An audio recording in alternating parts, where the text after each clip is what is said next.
রাজপথে আমরা হেনস্থ হয়েছি।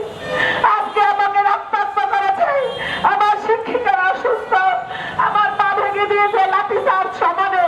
দেখেন আমার শরীরে সব জায়গা থেকে, এই হাতের এইখানে, এই দেখেন কি করছে এইখানে, এই এখান থেকে রক্ত বের হয়েছে, এই পায়ে রক্ত, আমার এই পাটা এখনো ফুলা। দেখেন আমার শরীরের কি অবস্থা। জল কামান এমন ভাবে আমার দিকে তাক করছে, আমি মনে হয় যে প্রায় 50 হাত দূরে ছিটকে ওই ভেলা রাজপথ আমি পড়ছি। আমার হাতের দেখেন, হাতের কি অবস্থা, আমি হাতটা মুঠ করতে পারি না। এতটা নির্দয় পুলিশ প্রশাসন কেন এই শিক্ষকদের কাছে হলো জবাব না নিয়ে আমরা যাবো না, যাবো না, যাবো না। আমরা এর জবাব চাই।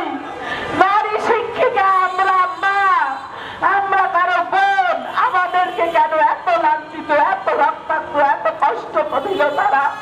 কেন কেন পুলিশেরা, পুরুষ পুলিশেরা নারী শিক্ষিকাদের উপরে লাঠিচার্জ করলো, কানা হাসরা করলো?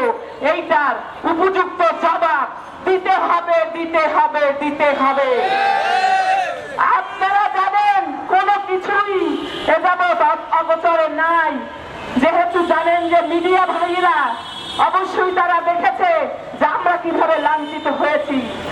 আমরা নারী শিক্ষক, আমরা এসেছি আমাদের দাবি আদায়ের জন্য।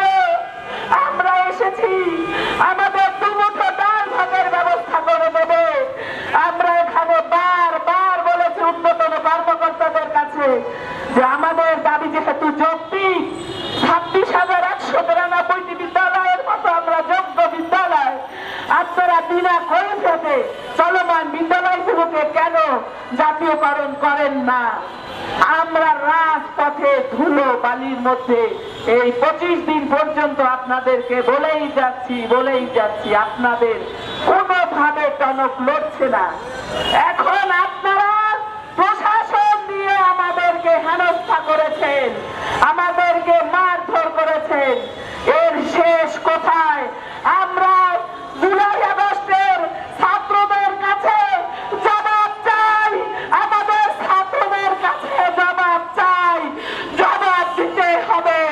শিক্ষকদের কেন এইভাবে লাঠিচার্জ, জলকামান নিক্ষেপ এবং কেন টানা হেঁচড়া করে রক্তাক্ত করা হলো?